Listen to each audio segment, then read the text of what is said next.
Welcome back to the deep dive. We've got a stack of sources today that really get at a feeling I think a lot of you share. Hmm. It's the sense that the old rule book for success, the one based on planning and optimizing and just accumulating knowledge, Yeah. it feels like it suddenly stopped working.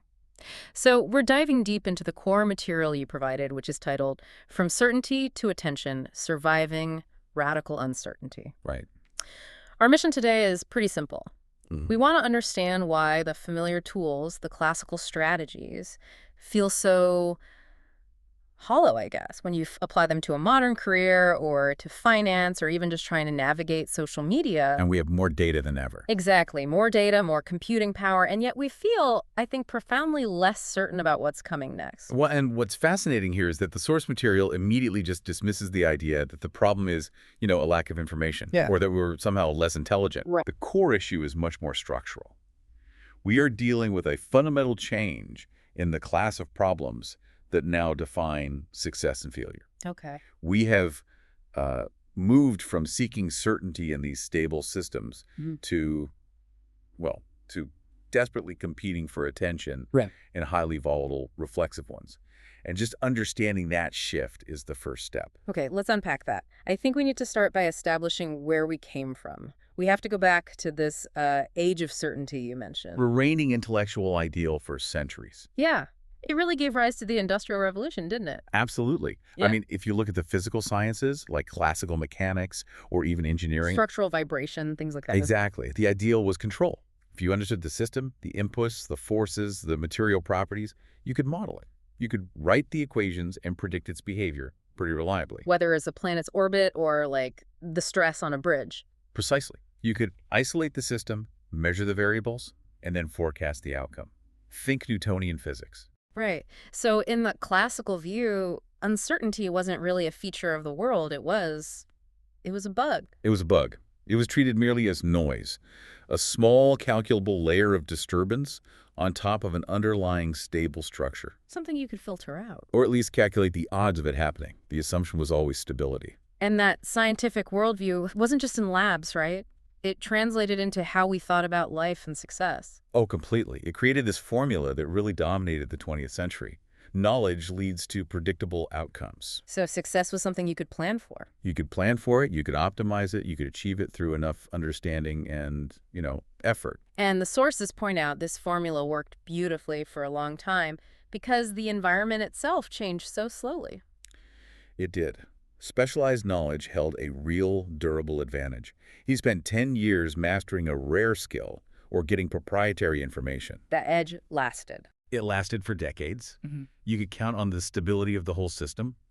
So planning, optimization, specialization, those are the rational choices. That sets the perfect baseline. Okay, so now let's trace the arc of how information itself has evolved, because this is where the ground starts to shift under our feet. This is where the old formula breaks. The sources lay out a three-phase evolution. Okay, so phase one. We start with phase one, instinctual, or what they call embodied information. This is the earliest non-symbolic stuff. It's embedded in our nervous systems. Like vision, hearing. Vision, hearing, that jolt of fear, the ability to see a pattern in the grass, was all purely for survival. So it was about immediate action. The sources note that attention was naturally scarce, it was localized, and the feedback loop was tight. It was fast and good enough. Her behavior was adaptive, right? If the others ran, you ran. You didn't sit there and debate the data. You just reacted. Yeah. Then came phase two, symbolic or scarce information. This was the massive change brought on by language, numbers, and especially writing. So we could externalize knowledge, store it across generations. Exactly. And this created the historical strategic advantage we were just talking about. For most of history, symbolic info was expensive, slow to access, and hard to distribute. So if you were a scribe or an engineer with special blueprints, You had durable economic power. The whole classical formula, get an education, specialize, accumulate knowledge, Yeah. that was perfectly designed for a world where information was scarce. But then we hit phase three. Phase three, digital or abundant information. This is the shattering moment. Computers, networks. Connectivity collapses the cost of producing and distributing data to basically zero. And AI just poured gasoline on that fire. It accelerated exponentially. Now the generation and interpretation of data are effectively infinite. And this is where it gets so weird. Suddenly, access to information is no longer an advantage. Everyone has it instantly for free. Right. But that didn't lead to clarity like the old system would promise. It just led to noise, overwhelming noise. That is the core paradox of our time. Information abundance doesn't collapse uncertainty, it radically amplifies it. How so? Well, think about a piece of market news. When that was scarce, the first person to get it had an edge. Of course. Now, everyone gets it at the exact same millisecond. The collective, simultaneous reaction to the news completely overwhelms the actual content of the news itself. So we're not reacting to the information anymore. We're reacting to the fact that everyone else is reacting to it. Precisely. The signal is immediately turned into noise through imitation and feedback loops. It just gets arbitraged away instantly. So this forces a major pivot. If information isn't the scarce resource anymore, what is? It has to be attention. Human attention. Right. It's the bottleneck. Because unlike data, our attention is finite. It's biologically constrained.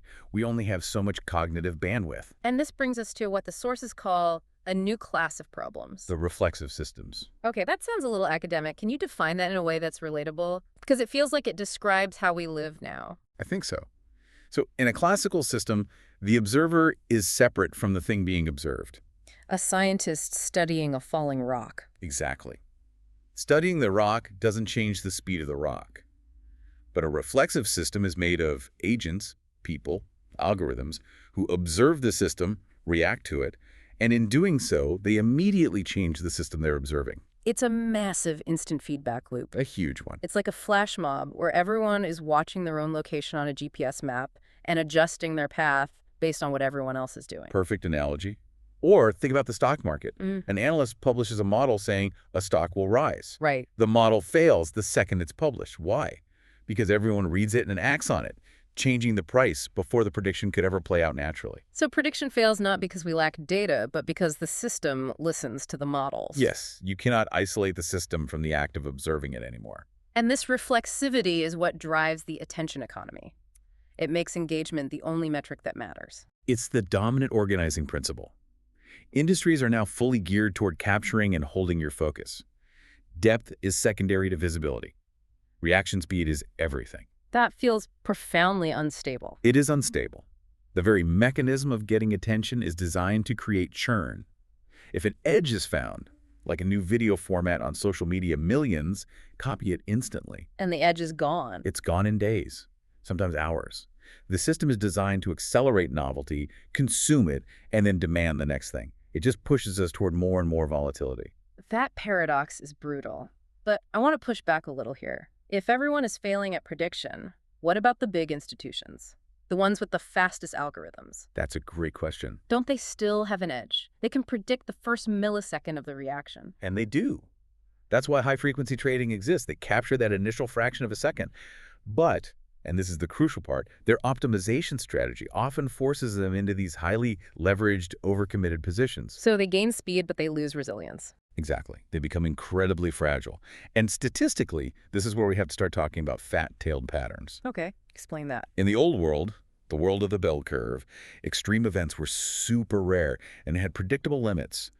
In these reflexive, attention-driven systems, success and failure are dominated by a small number of extreme, rare outcomes, the fat tails of the distribution. So winning 99 times out of 100 doesn't matter if that one loss is so catastrophic it wipes you out entirely. That is it, precisely.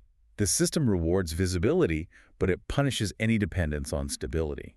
This is why success today, in business, investing, creative work, it all feels so arbitrary and unstable. Because any visible edge is just arbitraged away instantly. Which makes any success incredibly transient and fragile. The old planning model of steady upward climb, it becomes totally irrelevant. So if optimization is failing us, what is the rational response? This brings us to the work of Nassim Nicholas Taleb and others. It does, and Taleb's central insight here is just critical. In systems dominated by these rare, unpredictable shocks, these black swans. Events you can't model. Can't model, can't predict. Trying to pick the winning outcome is a fool's errand. Therefore, the strategic focus has to shift entirely. From optimization and maximizing expected value to resilience and ruin avoidance. Wow. So the practical question is no longer, how do I succeed? It's, what would irrevocably destroy me? That's a huge mental shift. It's massive. Think Yeah. about it in career terms. Optimizing for success might mean getting a very specialized degree, taking on huge debt for it, and relying on one company in one industry. I expected value, but Zero optionality. You're fragile. One unexpected shock, a new technology, a financial crisis, and that entire foundation shatters. because you were optimized for just one scenario. Exactly. Ruin avoidance means minimizing your single points of failure. It means keeping debt low, building transferable skills, having a diverse network, even if those things don't maximize your income this month. So we're talking about a strategy based on asymmetry, making lots of small, limited bets where the upside is open-ended but the failure is cheap. That is the core strategy. You have to accept that most of your attempts, most projects, most investments are going to fail. That's the cost of staying in the game.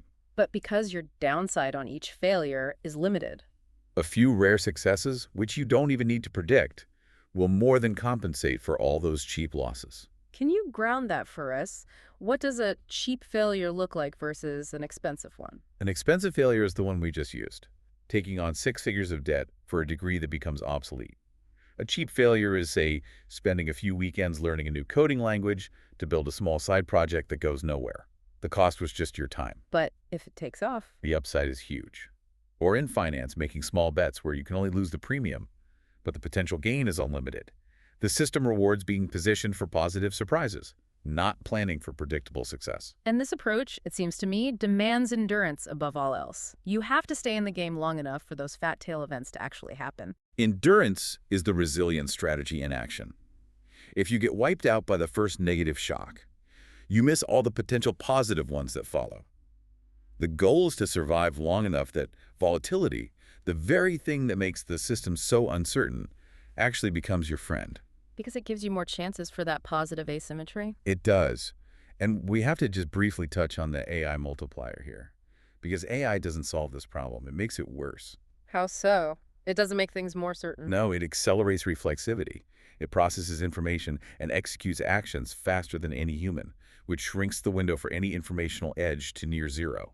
It spots and erases simple patterns almost as soon as they emerge. So more compute just means a faster reaction speed, not better prediction. Exactly. It makes the arbitrage instant, which just fuels even greater volatility. So what does this all mean for you, the listener? I mean, the old promise, learn more, plan better, predict more accurately.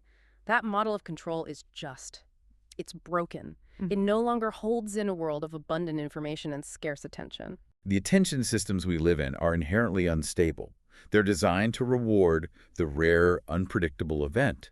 So resilience is not some consolation prize for failing to achieve predictable success. It's the prerequisite. It is the absolute prerequisite for any success that lasts longer than a fleeting moment. Certainty belonged to an era of stable problems we could isolate.